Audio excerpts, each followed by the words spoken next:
Welcome to Behavioral Health Today, a podcast brought to you by the Triad Network. This podcast is designed to share trending topics occurring within the world and our communities and bring them a behavioral and mental health perspective. Welcome to Behavioral Health Today. I'm your host, Sharlee Dixon, and today I'm joined by Gabriela Rosa. Gabriela is a renowned fertility specialist, reproductive health educator, and Harvard University awarded scholar, as well as a seasoned entrepreneur.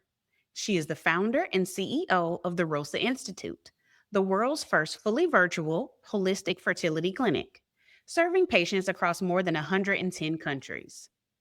Gabriela's innovative, science-backed approach has helped over 140,000 couples overcome infertility and recurrent miscarriage, even after years of failed treatments. She's also the host of the TalkSex with Gabriela Rosa podcast, where she continues to break down barriers around fertility, intimacy, and reproductive health.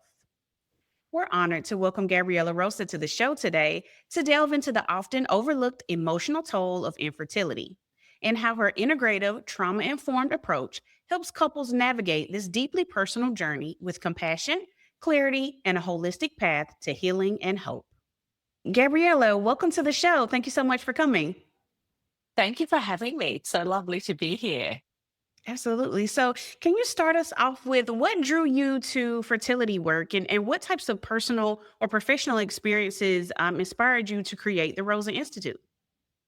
You know, it was so long ago. I was a bright, bushy-eyed, as we say in Australia, probably 18-year-old thinking that I would change the world. And I really had this social justice kind of, lens. Also, because I was born and raised in Brazil, you see. And so my parents immigrated to Australia when I was about 12. I really had many of my formative years in a very different culture, not a Western culture that we're used to. And caring for other people was actually really important, where I came from.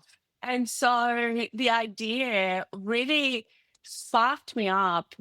And the thing that really resonated with me early on, and the idea of kind of going down this path, was this kind of little delusion that I could make the world a better place, one healthier baby at a time, one healthier family at a time. And to be honest, 2.5 decades on, I actually now see that I'm living that dream in many ways, and it's something that has, my entire career. By 2025, I think people have 25 careers by the time they're 25, and I've only ever had one. So I can't speak to anything else other than helping couples overcome infertility, miscarriage, and failed fertility treatments. But I still think it holds true, that when couples experience infertility, one of the things that I notice is that they're so grateful, first of all, to having finally being able to hold their baby. And they have a different attitude towards raising a child in many ways. But also they've had to overcome so many aspects of themselves, in order to transform that diagnosis or those results, that I don't know, it kind of makes people more self-reflective, for one. And I also feel like they really have a different focus on how they want to raise their children, and so that has translated from where I was, in the very beginning, kind of going, well, this is going to be my jazz, so to speak. And so that's what really drew me in. And I also used to work for an obstetrician gynecologist all the way through my studies. And so I used to see lots of babies and pregnant women coming in like literally by the thousands a year, and not many of them, obviously, were there because they were having difficulty conceiving, although secondary infertility was a big thing. And sometimes, the conversation in the office very much was, this person has had a baby, she's now trying, she hasn't been able to. And I used to type all of the doctor's letters in a day where Otter AI and, transcription services didn't exist. Like the actual secretaries used to type the doctor's dictations, nightmarish, that whole thing. But anyway, I learned a lot from it. And, and I think that also sparked my interest. This meeting of worlds that made me decide that, okay, also when you're young, Sharlee, you can't go like, what am I going to do for the rest of my life? I mean, really Absolutely. God knows, right? It's like, but this kind of felt like something that would make a difference in the world. And therefore, that's what I went with, at the end of the day. Awesome, awesome. And you and I briefly just spoke before we got on the call today, and I mentioned that I had some level of challenges with fertility and being able to carry a pregnancy to having a baby and bringing one home. And during that whole process, it was incredibly emotional. However, doctors didn't really want to talk about that. Miscarriages were seen as, oh, it's fine. You can actually get pregnant. It'll be okay. But that is not how it felt to me, to us, to my husband and I. That is not what that felt like at all. And no one really wanted to discuss that heavy emotional toll that it took, not just on myself, but on our relationship. And just kind of looking through your website and doing some research on you, it really seems like helping people navigate that heartbreak of the challenge, because it is your body is supposed to do something and it's not doing it. And so, in your experience, talk to me about that emotional aspect of infertility and why is it overlooked by so many and misunderstood? It's a great question that you ask. And you touched on something that I think is really important to highlight, because I think that in reproductive medicine, there is a huge confusion around what normal actually is. Mm. Doctors, they will say to patients, we've done all the tests and everything is normal. And they've been trying for 10 years to have a baby, and they've had 4 miscarriages, and they've done multiple failed IVF treatments. And literally then they're told, well, you have unexplained infertility or unexplained miscarriage. Yeah. I think that when you're going through it, there is nothing harder than not having answers, not having some understanding that is concrete about something that you can change and that's something that you can do something about. Going back to what that word normal means in reproductive medicine, normal in reproductive medicine, and hear this is very important. Normal in reproductive medicine does not mean everything is okay. Normal in reproductive medicine means it's common. A lot of people experience it. Now, I don't know about you, but I don't really care if other people experience I it. do. I don't really care that you don't know why this is not happening. I want to know though, Mhm. like if I'm going through something that is a challenge and it's against what I would be looking at or what I would want to be experiencing, I don't want to hear that, everything is normal, just keep trying, or it's a numbers game, just keep trying. What is this Mhm. roulette? Like Right. I, especially when you are in a situation that feels so vulnerable and you ask the question, what can I do? Is there something I can do to improve the situation? And you just keep being told, no, there isn't. You need to do IVF. And the worst for my patients is that they then go, okay, well, the doctor said that I need to go do IVF. So they go and do IVF. First cycle fails, second, third, fourth. We're staring down the barrel of 8 cycles and they're kind of going, well, clearly we need to do something else. When people have experiencing infertility for a long time, what they Mhm. don't understand is that they're typically actually experiencing for either fertilization failure or implantation failure, and that embryo is not developing as well as it could. And how do we know that in the easiest of ways? Well, if you've gone down the path of IVF, if you've got an egg and a sperm together, you got an embryo, you got that embryo transferred, and you don't see a positive pregnancy test, you absolutely have implantation failure. Nothing is normal about that. And so then we've got a question, and certainly in my clinic, we're very much focused and trained on questioning what are the obstacles. Because in a situation like this, whether it's miscarriage, whether it's inability to conceive, what happens is that people come to me and they will ask the question, I wonder what's wrong. Is there something wrong? I need to find out what is wrong. Yeah. The truth is that it's not just one thing. Like I often like to say, fertility does not start with the egg, contrary to clickbait headlines. Fertility starts, it's really many biochemical pathways that precede that egg and that sperm actually maturing and forming. So when you're having a challenge, whatever that challenge is, that challenge in itself is an outcome. It's a result of many biochemical chain reactions that preceded it. And, I like to tell the story of the leaking toilet that I had in my house to equate it to what it actually said. Infertility is very much like when you have plumbing issues in your home. And I'll tell you why. I had this toilet that was leaking, and, I got a plumber in, and they basically took the toilet off, they resealed it, they did the thing.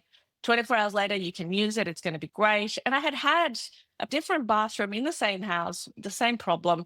And I knew it was pretty straightforward. It's kind of like, my secondary infertility story. The first one was fine. Everything was great. They resealed the toilet. It was brilliant. Nothing else needed to be done after that. Yeah. The second time around wasn't so straightforward. They resealed the toilet. They came back 4 other times. They then decided that, well, it's unexplained. I don't know what else to do here. I called another plumber, I went to another IVF specialist, got another opinion. Then they're telling me there's probably a leaking from the wall. We need to go outside and look at it. We then need to kind of get this $3,000 machine. And, we're going to have to remove some tiles from the wall. I said, okay, that's where you lost me. Removal of tiles from the wall. Let's just be really clear. I don't have tiles to replace. Therefore, we are going to be removing nothing. So literally I kind of go, okay, that's the no deal. We're not doing that. And I was going on holidays. So I said, look, you know what? I don't want to make this decision right now. Just leave the toilet off the base. And when I come back, I'll decide what to do. And as they did that, I looked around and kind of saw that there was just water everywhere. And I'm thinking, oh God, it's so annoying. And I clearly can't fix it. If I could fix it, I would. I can't. And I don't know what's wrong. And they don't know what's wrong. That's even worse, what is going on here? So anyway, I went away on holidays, come back to a completely dry everything. So I felt very vindicated that my wall was not leaking and that I didn't need a $3,000 machine. Most importantly, that I didn't need tiles off my wall. I was like, yes, I win this game. So anyway, that was fine until I went in the shower. So I turned on the shower, coming back from Bora Bora, it was amazing. Basically, start my shower, turn around, and the floor is literally bubbling up with water. And in that moment, I realized I didn't have a toilet leaking problem. I literally had a shower waterproofing problem, which meant that I didn't need a $3,000 machine and a couple of tiles taken off my wall. I actually did an entire $30,000 bathroom renovation. So it was a deeper problem than we imagined, but at least we found the root cause and we found the solution. And then as a result of that, we had the bathroom renovation. Everything was beautiful afterwards. There was no more leaking toilet and I had a brand new bathroom. But you see, that's what often happens when couples are struggling to hold a baby, to take home a healthy baby, is that there are many different things. Like, for example, in the case of miscarriage, I have done a lot of thinking and a lot of kind of putting together frameworks over the years to try and make sense of where these issues occur, where these challenges occur. And I've come up with, for miscarriage, there's a 9-category framework that I work from when I'm dealing with a couple who is experiencing miscarriage. Because here's what's really interesting and important to understand about miscarriages. Many people think that miscarriages are a woman's issue. They are not, actually. Fertility is a team sport. And what we have is a situation where if a miscarriage occurs, it's not just because of the egg. It's actually because of the egg, the sperm, and the embryonic environment and the embryo itself, right? So there are 3 players here, at least, in this conversation. So when we're looking at what are some of the causes, we need to look at the categories of places, so to speak, where we need to look, because it could be hormonal, it could be anatomical, the shape of the uterus could be playing a role, but it could also be infections. How many times, I had a couple the other day that I did, I often get my patients to come and tell their stories, and we call them creation stories. And this couple had a total of 14 years of infertility. They had done 6 IUI cycles in the second 6 years of infertility. They had done 2 failed IVF cycles. They had experienced like what most couples don't understand what it's like. You know, when in the general population, most people conceive without trying. It's literally 3 conception attempts. Have sex, get pregnant, have a baby done. We're no longer having this conversation. So most people don't understand that when things aren't straightforward, it's not the same as for somebody who it just happens easily for. It's almost like they're different people. Okay. And there will be different issues that are getting in the way. And so for this couple, 14 years and all of these different things that they tried, by then, imagine you start trying at 30, or earlier, and then all of a sudden you get to 35 and you're still not pregnant 10 years later, and then you get to 40 and you're still not pregnant. By that point, yes, you are going to start to be told that your eggs are old. But guess what? They didn't start out that way and you still didn't have your result, right? Right. So long story short, I started treating them. Also, nobody had ever told him that he had low sperm count. The man had, instead of the usual 20 million sperm, he had 2 million. So it's like, hang on a second. Like, here we have, all of these challenges in conceiving, and nobody has told this man that he has poor sperm count, low sperm count.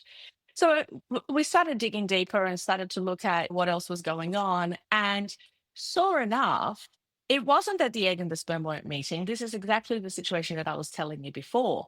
It was that there were other obstacles that were getting in the way. Of course, the sperm not being great quality and all the changing factors, but they both had an infection that we know is demonstrated to cause implantation failure.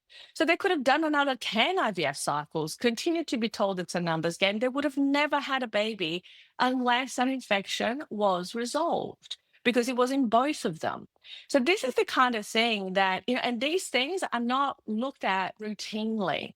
It's unless people come to someone like us where that we're really like, okay, let's look at everything, right? That we find these things. So, again, going back to miscarriages, immunological components, of course, then you have genetics and epigenetics and how the body actually responds to certain triggers and exposures in the environment. All of that makes a difference. But things like metabolic dysfunction, inflammation, lifestyle factors, and of course, that kind of combination of egg, sperm, and embryo, these are all things that will make a difference. And yet, when people are asking, what else can we do? What else can we test? Oh, no, everything, it's fine. We've done all the tests. And really, the tests that need to be done, there are 4 things. So when somebody is experiencing infertility and they go to a doctor, the medical guidelines, the healthcare system guidelines essentially say that you have to test to make sure that there is a clear patent fallopian tube. We have to make sure that somebody's ovulating. We need to make sure that the uterus is receptive and able to carry a pregnancy to term. And if the husband is there or partner is there, we might recommend a semen analysis. Now, this is the craziest thing. I have seen couples with 10 years of infertility who a man has never had a semen analysis. Wow. Yeah. Mind blown, right? Because it's like, hang on a second, how did this even happen? And the reason that it happens is because usually the woman drives this. The woman goes to the doctor. And so what happens is they will get those 3 tests, fallopian tubes checked, ovulation checked, and kind of like, the basics, like progesterone on day 21, which usually misses ovulation because some people will have differential, kind of times in which they ovulate. But whatever, it is what it is. And, and do we have a uterus that can hold this pregnancy? So those things are done. The woman walks, and the doctor will usually say, look, it's probably a good idea for your husband to have a semen analysis. But guess what? He wasn't there. And she might tell him or she might not that he needs to go and have a semen analysis. And even if she does, he might just say, you know what, let me put my head in the sand because it's more comfortable there. And so years go by in that kind of situation when either men are not told or they're told and they're like too scared to actually face the situation, too scared to kind of go, well, if I don't know, it's not an issue, And I have opinions about that, but I think we might leave that alone. Different show, huh? Different show, entirely different show. Because, really think about it. If you can't rock up to making a baby and actually taking responsibility for your part, how good of a partner in the long term and co-parent are you really going to be? So without going too harsh on the topic, I think that that's something that needs to be questioned. It's not just Absolutely. accepted that, oh, he's shy. I mean, hello. So when I open up my legs for the obstetrician gynecologist to like go in there and check I'm not shy. It's okay for Right. me, but not okay for you to like do your thing in Yeah. the cup. Like, what's the deal here? You know? Yeah. So Absolutely. yeah, so there's a lot of these kind of like really interesting nuances that happen in dyads, right? In couples kind of doing their thing. But also the healthcare system is really like, I don't blame any one doctor for the lack of proactivity that Mm. happens in reproductive medicine because, well, kind of partially, I don't blame them. And I'll tell you why partially. In different healthcare systems around the world, you have different types of experiences. So, in universal healthcare systems like the UK, Canada, Australia, the government subsidizes certain numbers, typically about 2 cycles of IVF for treatment. Okay. In Okay. privatized systems, it doesn't necessarily happen because it's all for profit. So, Right. in universal healthcare systems, you have half and half. You have kind of subsidized, you have public, and you have private. So what happens is that there is a huge incentive for more cycles. Because if you think about Mm. it, if you can have a baby with 5 cycles and people are still willing to pay for that 5th cycle, instead of not needing 5 cycles, needing 3 or 2 or none, from a profit perspective, what do you think that, again, we're not talking at the doctors, we're talking at the The clinics and the system period. conglomerates Yeah. that exactly that Yeah. host these kind of enterprises. It's not really in that enterprise's interest to Yeah. reduce the Stop number it. of cycles or Mhm. not to need it at all. It's, Right. you know, so there's conflicting interests and misaligned interests, not only in industry, but also in the healthcare system itself. And if you think about how the healthcare system is structured, is do the absolute least for the most number of people. Hmm. So infertility becomes underserved because 90% of people conceive without trying in the general population. Literally, all you need to do is look to the side and you'll hear somebody who had a drunken one night stand and oops, got pregnant, Yeah. right? Or they basically, you know, my sister or my dog or whoever, oh, they weren't trying, they had an oops baby, right? It's like, well, that is usual. That is common, Mm-hmm. right? That is what normally happens. When that has not happened, when it hasn't been straightforward like that, well, guess what? Then we need to actually ask for help and escalate that process. And the system's not structured for that, Right. you see? Absolutely. And so that's why so many couples in the millions are not really taken care of in the way that actually would be in their best interest, but are Mhm. taken care of in a way that essentially serves other interests. And look, I have no problems with the fact that, you know, for-profit enterprises can actually create innovation at a much higher level than kind of like public and subsidized services and systems. But there has to be kind of a balance in that, particularly when people are really struggling. We'll be right back after a word from our sponsor. Are you preparing for a licensure exam in psychology, social work, marriage and family therapy, counseling, or behavioral analysis? AATBS is here to help. We have been supporting behavioral and mental health students to prepare for their licensure exams for more than 45 years, working with over 1 million students to succeed on test day and move on to the next step in their career. With products ranging from comprehensive courses to quiz banks and delivered live online, self-study online, and in print, AATBS has test prep solutions that meet every student's needs and learning styles. Visit us today at aatbs.com. That's aatbs.com and use promo code BHT15 to save 15% off your next purchase.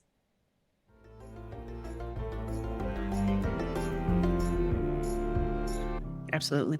And I mean, it really sounds like you take those couples, those patients who really have been dismissed, discouraged by traditional care, discouraged by the financial costs, but not just that, the emotional toll that I talked about, that just really nobody really discusses that. Nobody digs deep into what that feels like. And then you sit there looking across the room at that person who had that drunken one night stand, and you're like, wait a minute, what about me? Absolutely. And you're in this Yeah. system that is not necessarily set up to produce the best results for the most people. It's definitely tough out there for couples that are in this journey. Can you walk us through how you assess and support fertility challenges, and how really emotional readiness can play a role in that evaluation? Because I know that there has to be a certain level of, I know that I can do this, or I need to keep going to get to my desired result. Like, how does someone continue this process for 10, 15 years? Like, how, what is their mindset like to keep going? That is such a great question. And I think we should start there, which is how do people keep going for 10 or 15 years? Yeah. Whenever I'm asked the question, who are your heroes? Who do you look up to? Honestly, it's my patients. Because the level of resilience that a human being needs to have to continue striving in the face of just absolute evidence to the fact that, okay, this is not working. And it's the thing that I want the most in my entire life. Like these people, my patients, they would literally give their life to have a baby if that meant that they would have one. It's like, it's that level, right? And it's not to say that it's right or wrong. I think that it's a values and preference question. There are people who literally, they have dreamt since they were 5 years old of being a mom, of having a baby, of carrying through that kind of legacy in some way, of caring for others in that fashion. And this is the thing that I hear the most from my patients, is that they have always envisioned, there is this kind of like, what keeps them going in essence Mhm. is that vision in their mind of what their complete family looks like. Yeah. That truly is the only thing. Like, and they speak to this. They say, I just knew. I was actually talking to a patient recently. She's like, I just knew that I was going to have another baby. And she came to us. She already had 2 children. She came to us because she was struggling to have her third. And then we helped her have her third. And then she wanted a fourth. And then we were helping her have a fourth. And she goes, I just knew I had one more baby in there. Like that baby. And this woman, she tried for like, again, 15 years, I mean, as you can imagine. And the first 2 wasn't easy. They both were IVF babies. Then IVF stopped working altogether for her. And so it was like, okay, what else are we going to do here? And so that's the driver. I think that reproduction is so much more than an egg and a sperm meeting. And the outcome of that is so much more than just having a baby. Because if that was the case, although there is the craze now of the reborn babies, right? So people are actually like finding that that's the thing that they're going for. It'd be interesting to see how that actually impacts people actually having babies in the next 10 to 15 years. But what's interesting is that drive, and again, I imagine that people who actually engage in that kind of way of caring for a plastic doll in the same way that they would care for a baby, the feelings would be similar. It's kind of like this whole idea of like, I want to care for something outside of myself. I want to see, except that with a reborn, you don't see them grow. With a baby, there is that whole potential of growth and expansion. And, like it's all the dreams and visions that we kind of been inserted with, except that some people have been inserted with it. My mom was just like, always, do not have children, like not over by the aisle.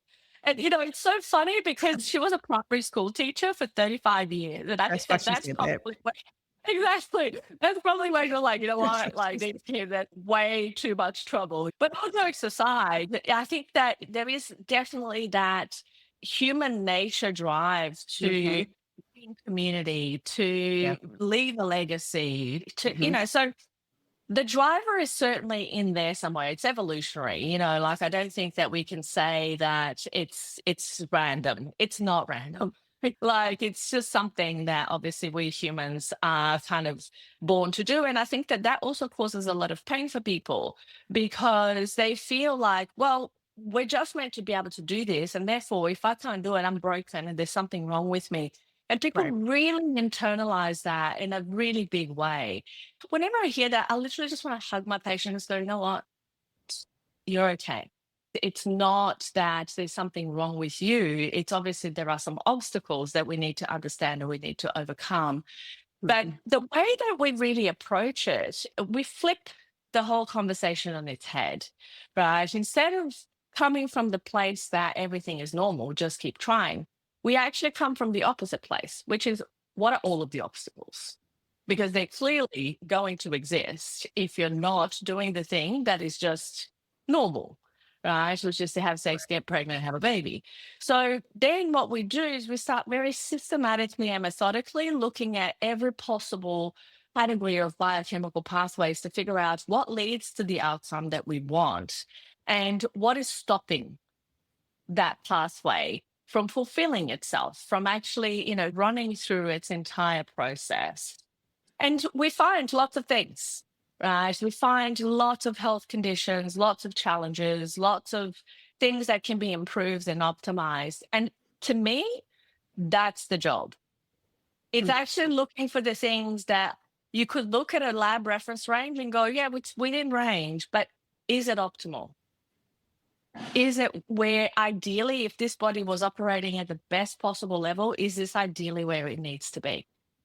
And then from there, we start to kind of group things together and go, okay, what belongs with what? And then at that point, once we kind of have a bit of a picture of that from a biochemical, and these days we have large language models to help us and it makes life a whole lot easier. We used to do all of this by hand. It was like a nightmare. From the perspective of now being able to actually correlate these different pathways and correlate what's going on, you can then from that understand, all right, if these are some of the issues, if we were to apply the 20-80 rule, right, the Pareto's principle of like, what is the 20% of the effort and focus, and where do I need to place that such that would make everything else easier or unnecessary, or some of those obstacles that are present disappear, where do we focus? And that really is our approach. It's very much reverse engineering what is not working to figure out how we're going to make it work. It's very different to, I guess, usual standard therapy, because in standard therapy, it's like, if we have an outcome, whatever, inability to conceive, inability to keep a pregnancy to term, instead of addressing those biochemical pathways from the very beginning. So if you can't see me, I'm kind of, my hand is going all the way to the other side. They're kind of like apart from each other.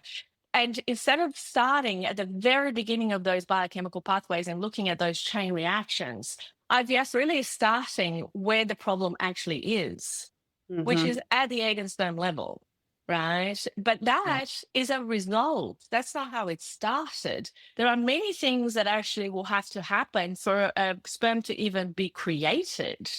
And of course, women are born with all the eggs we'll ever have. And so those eggs mature over time. But the maturation process to having a quality egg versus having an egg that is not going to be able to make it takes actually 12 months. Imagine this, like we're born with all the eggs we'll ever have. From primordial follicle to primary follicle, it's a 4 to 6 month maturation stage. Then from primary follicle to ovulatory follicle, we have another 4 to 6 months. So it's not to say that you can't make improvements much earlier than 12 months. You can. And in each of those maturation cycles, you have the opportunity to be improving and optimizing things and that biochemistry and that environment in which the egg is maturing. Like some people, they will start doing something today that improves their health and they go, I've done it for a day. I'm not pregnant yet. It's like, well, it takes a bit longer than that. Or they've done it for a month and they go, oh, yeah, I've done everything and nothing has worked. And then I go and ask them, okay, so tell me what you have done. All right, great, you've done these things. Tell me, how long have you done these things for? A week. Like, okay, we need longer, you know. Yeah. And sometimes people think that they're running out of time, but what they're actually running out of is cycles to waste. Mm. You see, they're not running out of time to have a baby necessarily. You know, when I did my master's in public health at Harvard, my thesis was looking at our results. And by then I had like 10 years worth of data. We ended up doing a 7-year analysis, 544 patients. And what we found was that on average, those people had been infertile for 4 years, plus or minus 2.5 years. And many of them, almost 50%, had experienced failed IVF treatments. 51.5% before treatment had experienced miscarriages. So then we went and we applied the intervention. We did all the things that we needed to do in the way that I described. And we got an outcome of 78.8% live birth rate. Miscarriage rates dropped to 13.5%. And out of the 78.8%, 47.7% conceived naturally with their own eggs. Wow. Meaning that even though they were told IVF is the only way, well, actually, no, it wasn't. What needed to happen is understand what was getting in the way, what were the obstacles, and how do we address them Wow. in a very Okay. personalized, precise way.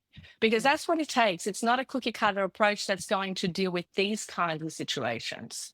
You see, when things haven't been straightforward, you can try to get best practice to optimization. And if it's early on, maybe that's all somebody needs. But if the journey has not been straightforward and things have really not taken the path that they needed to take, well, it's the kind of like a cookie cutter approach isn't going to make that happen. Right. Absolutely. Absolutely. And I know that the ultimate goal is to bring babies home and have healthy pregnancies full term, but sometimes that might not be possible. So, how do you help couples decide when it's time to keep pursuing, keep going, let's try new things, let's take a longer time to let's see this work, or when it might be time to kind of figure out what that story may look like, to redefine in their heads what their families are supposed to be? Like how do we help them shift their focus? How do you know when it's time? I love that question, like really love with triple hearts. And the reason is that it's okay to change your mind. Mm. It's okay to decide that you no longer want the thing that you wanted. And, you know, as much as, you know, when people say, I think it's popular culture that if it's not a hell yes, it's a hell no. Mm-hmm. That's how you know. if it is not a hell yes to stop trying and go and live another life, you're not quite there yet. Mm-hmm. Right. And people absolutely, like people know, I've had patients in my program who come in and they're like, and I can picture one beautiful lady in my mind right now who literally had to have chemotherapy. She then got out of that situation and she was able to then start trying to have a baby again. And she kind of spent about 6 months to a year really optimizing her health. And that was her objective. She wanted to optimize her health and give herself the best possible chance of having a baby. We got to about the end of that process, however many months it was several months, it was close to a year. And she goes, Gabriela, I wanted to have a conversation with you because I don't want to have a baby anymore.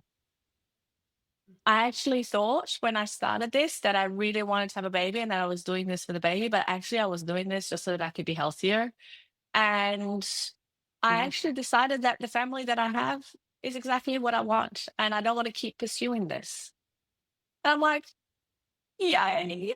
And so out of the 78.8%, out of the 100% of people in that study, the majority of the people who did not take home babies, there were two major reasons. One is that they decided they no longer wanted a baby. And the second was that they actually needed a different way to have a baby and they didn't want to take that path. For example, with donor egg, right? Okay. Sometimes the wonderful thing about being in the 21st century, let's put it this way, let's not date this podcast too much. But the wonderful thing about being in the 21st century is that compared to the 20th century, where I did practice in the 20th century, I can tell you that it was not a situation when I first started practicing that you could put in enough time, energy, effort, and money, and you would end up with a baby. in the 21st century, if you want to put in enough time, effort, focus, energy, and money, you will end up with a baby. And that's the distinction, right? And so the distinction becomes not so much about, is it possible? The distinction becomes about, how much do I really want this? And what are my values and preferences? Yeah. So really, and that is such a personal decision that literally only a human person can make for themselves.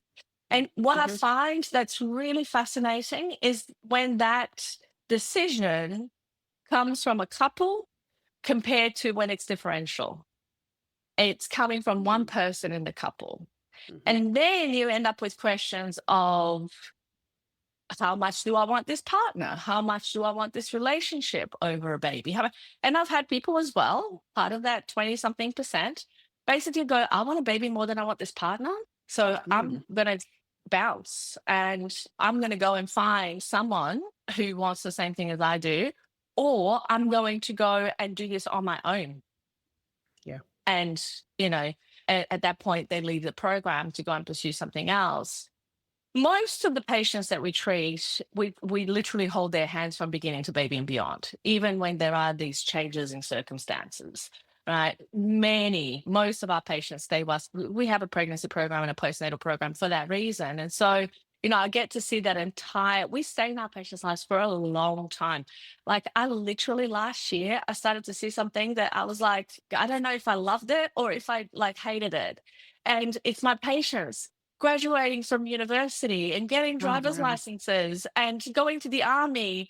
And then Facebook starts retargeting me with my patients' babies, as people may know. And I'm like, okay, this is too much for my young heart, But yeah, it's interesting how, it really comes down. I think the biggest two words here is values and preferences. And when you're done, if you're doubtful about whether you're done, you're not. Done.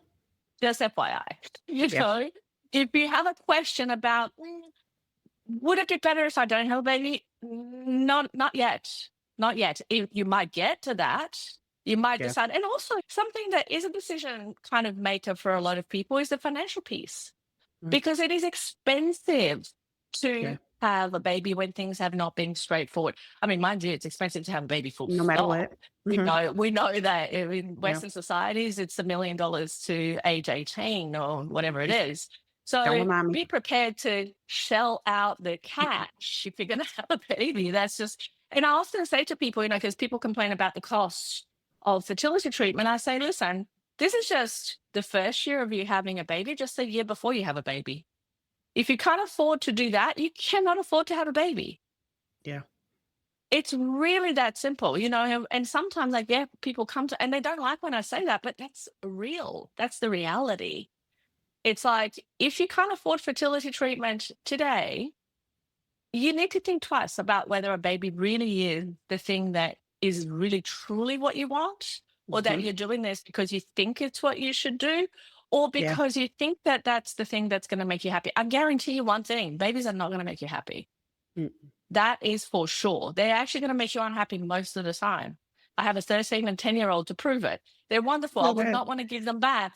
But I tell you what, that kid, especially my 13-year-old, Jake, if you're listening, you test me, kid. And so, the reality of it is that if you're going to have a baby, and there was a scientific journal article that I read recently saying that babies do not make you happier. Like having children does not make you happier. In fact, your level of happiness drops for a while, and often it does not recover, and your relationship suffers and often does not recover to the same level. But what people gain from having babies is the sense of purpose and legacy, and that makes it worthwhile. Right. Absolutely. I think that's the reframe that a lot of people sometimes need, because also people, especially people who are having fertility difficulties, they romanticize having a baby so much. So then when it actually happens, they feel so guilty about the fact that now that they've got everything they ever wanted and they hate it, because let's be real, postpartum depression is real. Absolutely. Postpartum challenges are real. And so when they get to that place where they're literally crying themselves at night for hours because this kid will not be put down Mhm. and will not go to sleep, and they have to hold it pacing up and down the corridor for hours in a day for months at a time, and they go, oh my god, how is it that nobody ever told me that it was going to be like this, right? Mm. And actually everybody did tell you, you just didn't You hear don't it, listen. want Yeah. to hear it, because you thought it was going to be different for you. Well, Mhm. here you go. It's a human experience. So just Absolutely. wise up now. Absolutely. Absolutely. I You wanted know, to I just want to let's ask have you. a realistic expectation. Like I think that that's the Absolutely. thing. It's just it's not to kind of like convince people not to do it or to do it. It's just really like go in it expecting that it's going to be hard, that it's not going to be a walk in the park, and be realistic about it. I think that's the message here. Absolutely. I wanted to ask you, you mentioned that you are starting to get the Facebook notifications of patients' babies and they're graduating. And I know that that comes with, of course, making you feel a little bit dated. But that means that you've built a clinic that has served patients, over 100,000 patients across the world, having a very successful business for that long is highly commendable. What are the biggest lessons that you've learned as a healthcare entrepreneur, bringing this type of innovation to a very personal field that not a lot of people want to talk about or address? Gosh, this is an entirely other podcast, because in 24 years, you can imagine that there are many lessons that I Yeah. have had. And if I can bring it back into a nutshell, I think the same level of resilience that my patients have to have their babies, Mhm. I've had to develop over the years to make it happen, because business is not easy. Dealing Mhm. with people, and I have 30 plus staff, is a full time job, you Yes. know? And so it really is. And look at my team, honestly, like love in my heart for these people, because mostly people see me as the face of the business, but really I would be nothing without them. And I think that that's a really important message, is that, and every person who has succeeded at any endeavor, they will say the same thing. They will say that it is the team that really makes it happen. And so being able to be the person who can develop others to be leaders, that's where the real unlock is, because you cannot do everything. There is just no way. And I think in life in general, like I've had to become very good at delegating, to be able to imagine. I mean, I started working, and then about 10 years, and then I started studying. So I did my first master's. I did my master's in reproductive medicine and human genetics before I had my first child. Then he kind of was going to be born. His due date was on the day of my final exam. So I had to postpone my last semester. So I didn't want to kind of be giving birth to a baby during my exam. Like that would be a big inconvenience. So I decided to Right. postpone it. Exactly. And then after that, basically, I have done multiple other trainings. Like I did a master's in public health at Harvard. I did finishing my doctorate there. But the whole transition from having a business and not having children to then having a business and having one child Mhm. was a massive lesson in delegating the things that you really love and care about. So imagine your child, right? And here I am having to work with a team, my nanny, my people kind of in my circle, my team in the clinic to make it happen. So that first transition was the first place where I had to kind of really learn to elevate leaders, like Yeah. my nanny being the leader of my child when I wasn't there. And then, of course, when I had my second child, I thought I would have all economies of scales on my side. No, no, no, no, no. It's Mhm. double the work. There's no Absolutely. economy of scale. Even if you Absolutely. have, and I thought, oh, this is wonderful. I have two boys. I don't have to Mm-mm. buy anything. I Mm-mm. have, Mm-mm. no, No. no, Mm-mm. nothing. There is nothing. Like you get Mm-mm. nothing in Mm-mm. terms of you just get double the work. And so, then it was that next place. And then I have to lead a child to manage the process and all of that. And since then, and of course, having had two children, I've been back and forth to Boston every 4 months because doing my doctorate is residential in Boston. And my Wow. kids stayed in Sydney whilst I was doing that. And most of my team is in Sydney, different time zones, 7 different time zones around the world. I think that the one thing, if there was one thing that I can say that has really helped me and supported me, is equanimity, the ability to hold calm in the face of chaos. Like when everything is going to hell in a handbasket, right? When everything is like absolutely chaotic, to just be able to like go, all right, let's focus in this moment right now within me. Meditation practice, oh my God. If I didn't have that, I don't know where I would be, probably in a mental institution. And so these are the kinds of things that we in business don't necessarily think of as critical must-haves. But in my journey, like like I got into bodybuilding when my second son was 2, and that has been a constant for me, because just knowing that having the ability to be strong in my later years and all of the things that comes along with that. And because the same thing happens is that if you don't focus on syntropy, which is the opposite of entropy is where chaos ensues. As you get older, it's natural, like things are going to break down, right? And if you don't focus on the opposite of it, which is syntropy, to actually build the system, well, guess what? You're going to end up with entropy. You're going to end up with chaos. So I kind of gotten that very early on in my late 30s and went, you know what? That's something that I really want to focus on as a pillar for my long-term health and quality of life. And I mean, now these days we see so much evidence, scientific evidence about the importance of exercise and muscle building and the decrease of dementia and all sorts of things. So I kind of feel like that has also been something that has been really important. The other thing that I'll say too is that in deciding to get into bodybuilding and training and doing like pushing really hard weights, I mean, my biggest lift is like 400 pounds, right? Wow. So like that, it's proper. And so basically what that has meant over the years is that, and we know this from psychology, that when you do really hard things in one area of your life, that becomes a transferable experience and being able to actually cope with and be more resilient in other areas of your life.